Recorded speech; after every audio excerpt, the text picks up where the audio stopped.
turakwitabye karame nyagasani kuko duhamagaye ku neza yawe, ku izina ry'Imana Data na Mwana na Roho Mutagatifu, amen. Amahoro bana b'Imana, ni muhumure, Imana iradukunda, ije kudukiza kuri uyu wa gatandatu w'icyumweru cya mbere gisanzwe, tariki 18 Mutarama 2025.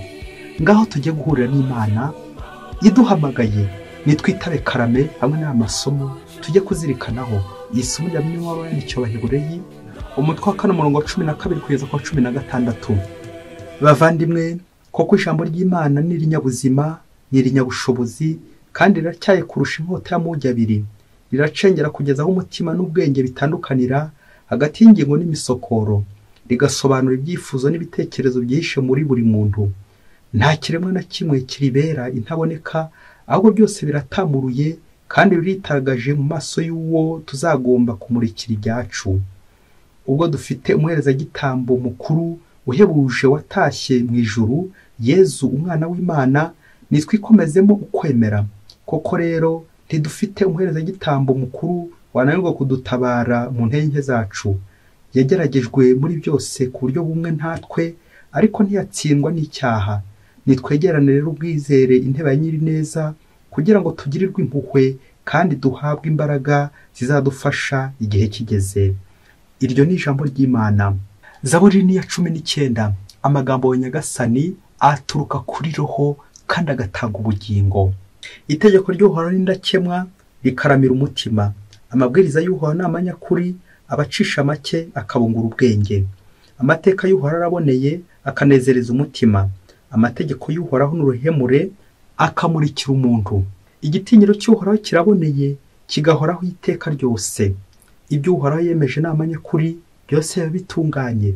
Amagambo mvuga n'ibyo umutima wanjye uzirikana, nibijye bikunogera, wowe Uhoraho, rutare n'isunga n'umurengezi wanjye. Amagambo ya Nyagasani aturuka kuri Roho kandi agatanga ubugingo. Nyagasani Yezu n'abane namwe. Amagambo mu Ivanjili ntagatifu yanditswe na Mariko, umutwe wa 2 umurongo wa 13 kugeza ku 17. Muri icyo gihe Yezu yongera kugenda akikiye inyanja, imbaga yose y'abantu iramusanga, arabigisha. Nuko yihitira abona Levi mwene Alufeyi yicaye mu biro by'imisoro, aramubwira ati, nkurikira. Arahaguruka aramukurikira. Igihe Yezu yari ku meza iwe hamwe n'abigishwa be, haza abasoresha benshi n'abanyabyaha gusangira nabo, kuko bamukurikiraga ari benshi.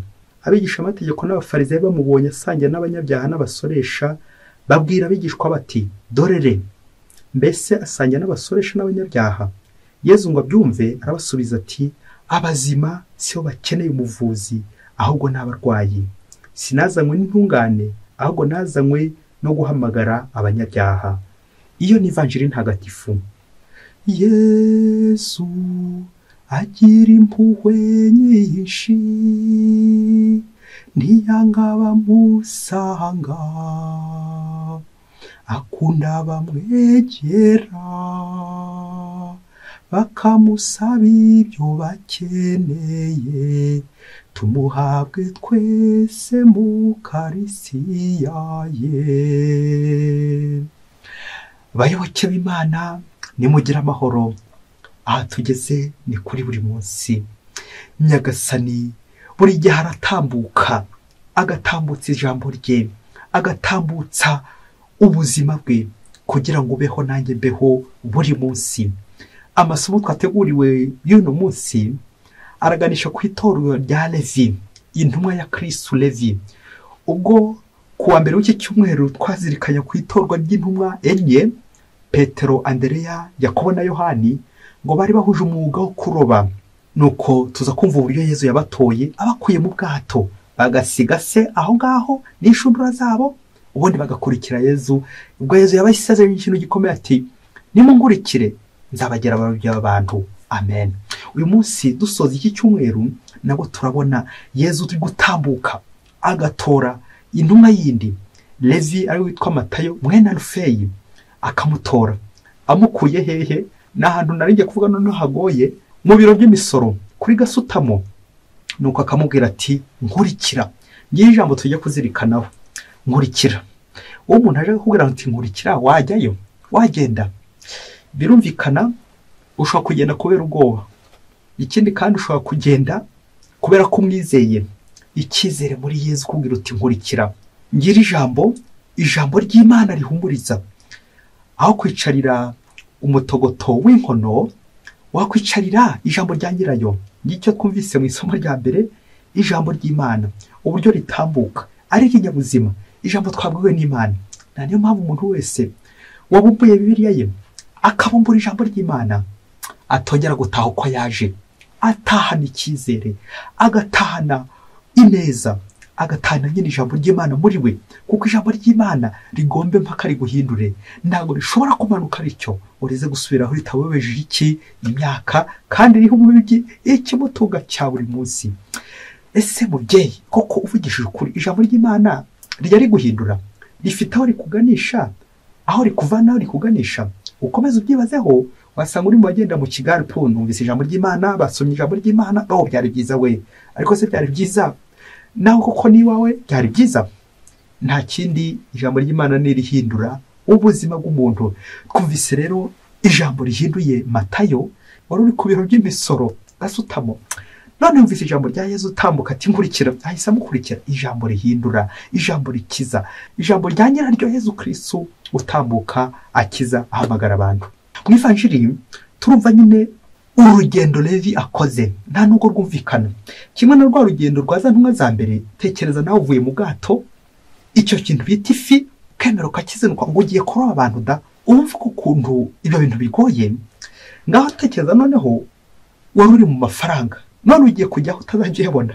Aha rero niho ubutumwa bukomerera, kumva ko hari icyiciro ujya gusimbuka, Yezu akagusimbutsa agira ngo kuganisha ahandi hakomeye. Ni ikintu gikomeye cyane. Matayo nk'uko tujya tubyumva, Levi yahoze ari umusoresha. Abasoresha mu gihe cya Yezu bari abantu baciriwe akato, babayeho nabi. Mu gihe cya Yezu abaromani bari barakandamije Abayisiraheli, nuko abasoresha nibo bakoreraga Abanyaroma. Ubwo bafatwaga mu gihugu cyabo nk'ingambanyi, intasi, bamaneko, ibisambo bibira gusa Abanyaroma. Ibyo rero abigisha amategeko n'Abafarisayi, kubera ko batabashyigikiye ubutegetsi bwari buhari bw'Abanyaroma, ntabwo nyine bumvikanye n'abasoresha. Nawe urabizi, inshuti y'umwanzi wawe nicyo cyawe. Tutira tuvuga ko umwanzi wawe nawe uri mukuru wahita ubyumva. Nuko rero hazamo urwango rumeze rutyo, hazamo ibyo bibazo bimeze bityo.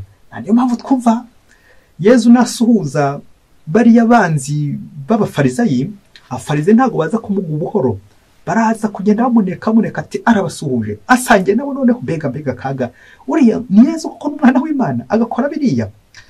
Nibwo rero Yezu ibyo abwiye Matati nkurikira, hanyuma akaza gusangira nawe. Aya magambo yose arerekeza ku masakaramentu abiri, arerekeza kuri penetensiya ndetse n'ukarisiya. Ya penetensiya itegura ukarisiya. Penetensiya kwajyanye n'iri jambo Yezu abwiye Matati nkurikira. Ubwabyo harimo umukira ati, kuko Yezu nawe ntiyare kumukurikira utaricuza utarihana, kuko nta buryo wakwegera nyir'ubutungane kandi uri nyir'umwanda. Biragusaba rero ikintu gikomeye cyane, kubanza kwicuza, kwihanagura. Birumvikana Matayo burya ntabwo apfuye gukurikira Yezu nkaho apfuye kurambika ibintu aho ngaho, yabanje no gufata igihe kirekire, kuko yari yarumvise Yezu. Nawe ngibi ntabwo byamugoye amahoro, guhabwa akato nawe ntibyamugoga amahoro, kutinjira mu ngo ntibyamugoga amahoro. Ariko noneho ya ngoro atajyaga ageramo, ajya kuba umushefu wayo. Mubyeyi urumvisha neza uwo murimo. Abantu bakubuzaga ikintu, abantu bahoraga guhandahanda, abantu bahoraga gutoteza, none rero ugiye kuba shefu. Urumva ko kantu buryo karyoshye, kubera icyizere cya Yezu. Yezu ntabwo atora abashoboye nk'abigisha amategeko n'Abafarisayi, ahubwo abatoya agira gute mubyeyi? Arabashoboza. Niryo jambo rya Yezu ry'uno munsi twazirikana, ati sinazanywe n'abazima, nazanywe n'abarwayi. Ngiryo nawe nanjye tugomba gufata uno munsi. Hanyuma isakamento rya kabiri niryo Ukarisiya. Uku gusangira n'abanyabyaha birerekeza kuri Ukarisiya, dore ko Ukarisiya atari igihembo cy'abakora neza gusa, ahubwo ni impamvu bari ku rugendo we nanjye w'abanyabyaha.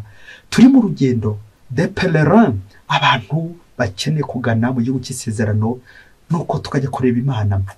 nge rero ukarisiye mubyeyi ntukajya ugira ngo kuba nyihabwa mboni uko ndi ntungane nuko ndi umuntu mwiza nuko nakomejwe nkabatizwa reka da n'impuhwe za Yesu. Ukarisiya ntabwo ari igihembo cy'abakora neza ahubwo ni iki? Ni impuhwe za Yesu. Yesu agira impuhwe nyinshi ntiyanga bamusanga ahubwo akunda bamwegera.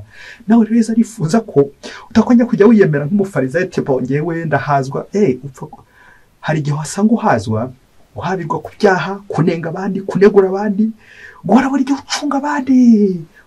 Ati harya yagiye guhazwa nawe hari umucunga, ndareba ko ajya guhazwa mpaka nanjye mbirebe. Ugasanga kenshi twagiye tubamaneka mu kiliziya kandi byaba nuko ugahora uti ndi umukristo ndi wa Yesu, kandi uri gucunga gusa abantu ukaza gutahira kureba abandi, gucunga abandi, kwibona, kwiyemera. Yesu we mu gihe ari gusangira n'abanyabyaha bari guhinduka, wowe ukaza gutaha uhindanye mu gihe abandi batashye bageze gute bahindutse. Nibwo uzasanga umuntu wagiye gusenga ashaka kujya gusenga nk'umufarisayo, akajya gusenga afite icyaha kimwe, akaza gutahana igihumbi kubera ko kunenga abandi, kubanegura, kubaneka, kugenda bavuga mu mutima, kugenda bahimbahimbira ibintu mu mutima, ibigambi bibisha. Nanone ushobora kuza gutaha nk'umusoresha kubera iki? Wari ufite ibyaha igihumbi akangara. Ariko kubera ko wahuye na Yesu, ukemera gusangira na Yesu, ukemera guhinduka, byaha igihumbi uraza gutaha watunganye, être justifié, ukaza gutaha wahuye na Yesu. Nibwo rero uzatahana amahoro, ukamerera neza, ugakira naho rekundi. Ivanjiri niyo mu buzima busanzwe bwacu, uburyo duhabwa Yesu. Bamwe bamuherwa ku byaha ati bambone ko ari byo uzi guhazwa, ujya guhazwa, ariko ntunagire n'ubwoba bwa Yesu. Igitero cya Ratasiyoni icya 12 n'icya 18 yandirimbo nziza mutagatifu Thomas Wakwino baravuga ngo agahabwa n'abeza, ariko kandi mu gihe gacunge gaco turongo dutanu. Ababe nibo barobanura kuko bahabwa urupfu, abeza nabo bahabwa ubugingo. Rero kuba mwiza ntabwo ko utakoze icyaha, ahubwo no kwicuza. Ng'umutagatifu, umutagatifu ntabwo ari umuntu wagiye gukora ibintu bihambaye byiza, ahubwo nuwakoze n'ibyaha yewe, nuwacumuye wowe nanjye, tukisubiraho tukihana, tukava muri bwa busambo, tukava muri bwa bubeshyi, tukava muri bwa buriganya bw'abasoresha, ubundi tugasanga Yesu, tugasangira nawe kuko yiteguye kudusanganira. Twongere dutekereze hamwe n'ivanjiri uburyo tubana n'Ukarisiya, uburyo dusangira kominiyo. Ese Ukarisiya impuza na Yesu koko nk'uko amategeko yashyize biteganya, ikongera ikampuza n'abavandimwe, ndetse nanjye ubwanjye nkabonamo inema z'Imana, ikampa imbaraga. Akenshi tujya duhazwa, ariko tujya twibaza ikibazo, harya Ukarisiya yamariye iki buriya? Ujye unakibazaho, wongera unisubiza, ariko unavuga uti ko biri kose Yesu ntashobora kuza mu buzima bwanjye ngo buri kintu akoramo. Ako kantu mubyeyi, niba nahawe Yesu, afite uburyo ari kugenda akora, ampamagara ati nkurikira, Padiri nkurikira, Masumbuko nkurikira, Mariya nkurikira, Yosefu nkurikira, Yesu ndaje ngukurikire, ndaje ngukorere. Buri gihe natwe twagenda dufata ibyemezo uti Yesu nkurikira. Ese ni kangahe nagiyemo nk'umufarisayi ngagenda mbugeta abandi ati to bariya n'abanyabyaha, bariya bari mu businzi, bari mu busambanyi, bariya ndabazi, nuko tugahera muri ibyo gusa tunenga abandi, ducira abandi imanza, ariko twebwe ntituzigere tugororokera Imana. Kandi byaba umunsi umwe kijya kure cyane muri Afurika, ngo abihaye Imana babiri ngo bigaga mu ishuri rimwe. Birumvikana uhita ukora umwitozo, abantu babiri niba biga mu ishuri rimwe, hagomba kuboneka niba baha indangamanota, hagomba kubonekamo uwa mbere, hakabonekamo n'uwa nyuma. Birumvikana ngo nuko barigana, hajya habonekamo nyine uwa mbere n'uwa nyuma nk'uko amategeko nyine nayo abigena. Bagahorana rero mu mateko ati uyu arandusha, uyu nguyu nijya umusobanurira, uyu nguyu ni umuswa, ariko urya nk'umuswa ujya uwa nyuma akaba ari we witwara neza. Ubundi muzanacunge ari igihe umuntu aba uwa mbere mu ishuri akagira amanota, umutwe uremereye, umutwe ufite ibintu, ariko disipurine ikaba igerwa ku mashyi. Na niko byagendekeye abihaye Imana. Umwe yari afite disipurine ifatika nziza, na niwe wabonaga amanota ya kabiri, reka mvuge ya kabiri kugira ngo nawe atandakarira, ahari mvuza ya nyuma ashobora kundakarira. Nuko bagahorana mu matiko ati wowe. Maze rero baza gufata icyemezo, wa undi witwaraga neza akaba ari bagenda bashinga utuntu two gufasha abandi, kwita ku bandi, responsibility. Nuko wa wundi wajyaga ubuha mbere afatwa n'ishyari rikomeye cyane, maze abwira mugenzi we ati umva rero sha, ibintu ngewe ndakwereka, nibongera umunsi wimye nge nzimuka. Nuko bacaho uwo murongo kuri iryo jambo ati umunsi wimye nge nzimuka. Nuko babihaye Imana baza gukomeza barabana.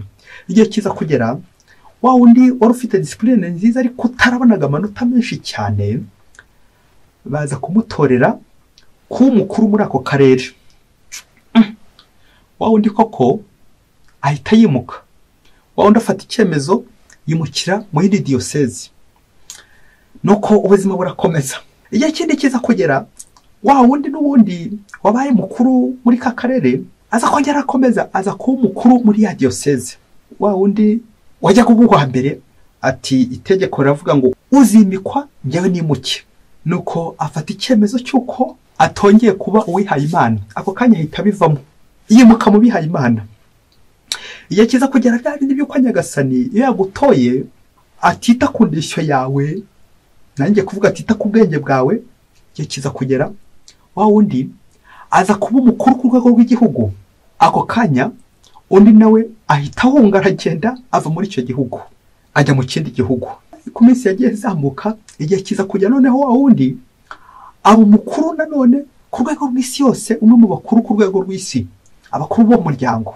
Ndifuza kuguha umwitozo ugira uti niba noneho abaye umukuru ku rwego rw'isi, wa muhanga wacu ko rya tegeko rye rigira riti niwima nzimuka. Aho amaze kwimuka kandi yagiye yimuka, ubwo uyu nguyu asigaje kwimukira hehe? Niba abaye umukuru ku isi, undi we azimukira hehe? Umwitozo ukomeze ukore, bityo nawe uza kureba igisubizo gikwiye. Sirirwa nza gukubwira uburyo nyine yimutse ku isi nyuma y'uko undi nyine amaze kwima kuri iyo si. Ntabwo aribyo ushaka kukubwira. Nawe umwitozo urakomeza ukore kuko n'ubushakashatsi. Ahubwo icyo nifuza ko twazirikana, uzirikane, wongere uzirikane iryo shyari tugira nk'abana b'Imana, abihaye Imana. Padiri, masere, frere. Mbega we wasanga nawe uhora ugenda ukubita agatoki gukanda ati uyu nguyu arandushije we, uyu nguyu arageranye we, uyu nguyu bamushinzira iby'iwe, uyu nguyu koko yari umuswa, uyu nguyu ko ari njye wamusobanuriraga ko mu ishuri, uyu nguyu ko atandushaga mu ishuri, none guki koko agiye kundusha. Mubyeyi, hano ku isi koko ukimarana kurushanwa gusiganwa. Yezu agira impuhwe nyinshi. Ntabwo Yezu yita cyane ku mibare tuzi, kuri za shimi tuzi, kuri za teolojiya twize, ku madogutora dufite. Ahubwo Yezu yita ku ki? Yita ku mpuhwe ze mubyeyi. Impuhwe za Yezu cyo kantu, ako kantu gace uturongo dutanu. Yezu yita ku ki? Ku mpuhwe ze. Iyo Yezu takiba yita ku mpuhwe ze, ntabwo mata yari gutorwa, kuko yari yarakatiwe, yaraciriwe akato. None Yezu aramutoye kubera iki? Impuhwe za Yezu. Nkurikira, nta kindi Yezu ari kuguca, n'impuhwe ze. Nguko nanjye kongere turebe uburyo tubaye mu buzima bw'ishyari, amatiku, amakimbirane. Ati uyu nguyu agiye guhazwa we, uyu nguyu koko kuki uyu nguyu aribo bagize mukuru, kuki uyu nguyu koko batamuhagarika, kuki uyu nguyu akora biriya, kuki uyu nguyu ari umusambanyi, kuki uyu nguyu ari igisambo, kuki uyu nguyu ari umusinzi. None agakomeza akajya ku ifunguro, none agakomeza agahazwa, none agakomeza akayobora umuryango w'Imana. Ako kantu mubyeyi, ibyo bibazo wowe nanjye tujya tubyibaza ati uyu muntu guki akomeza kuyobora umuryango w'Imana kandi tuzi amafuti, tuzi amanyanga ye, tuzi iki. Wabwirwa n'iki niba atarihannye?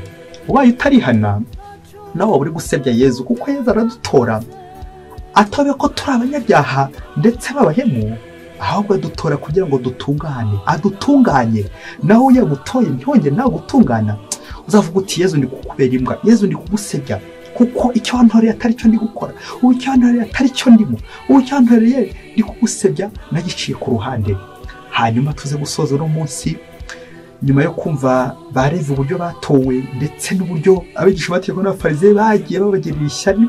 Ati njyewe sinongera, tuze kongera kwibaza uno munsi tuti harya twebwe ntabwo ujya wifungira amasakamento wowe? Uzarebe abantu benshi tubaye mu buzima kwifungira amasakamento ngo kubera ko ngo uyu nguyu yimye ngo nanjye ngomba kwimuka.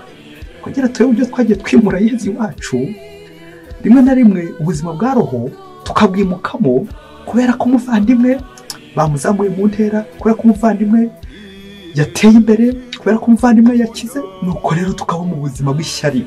Ati nanjye ngomba kwimuka, ngo niwima nanjye nzimuka. Mbega abanyeshyari baraha, mbega abantu b'amatiku baraha, mbega ibibazo biraha mu babyeyi mwe, kurwanira imyanya hano ku isi, ibyo bahiro ati bashyire muri uriya mwanya nanjye bashyiremo. Matayo uriya mwanya kugira ngo awugereho ni impuhwe za Yezu. Ese wowe wasanga nawe wifungiye amasakamento ati nanjye sizongera kujya guhazwa mu gihe nkibona uriya musambanyi, uriya munyabyaha akiri guhazwa, akiri kumpaza, nanjye sizongera. Ugasanga abantu benshi twagiye twifungira amasakamento. Kuki dufunga inema z'Imana iwacu? Kuki dufungira Yezu? Kuki Yezu atisanzura iwacu? Muntu uri kure ya Yezu, muntu utagihabwa Yezu, Yezu araguhamagaye nawe ati nkurikira, kuko Yezu arakureba impande zose. Ibitotezo byarabizi, uburwayi bwarabuzi, ubukene bwarabuzi, imbaraga nke zawe arazizi. Na nicyo kimuzanye kugira ngo agere gute? Aguhamagare ubundi akugirire neza.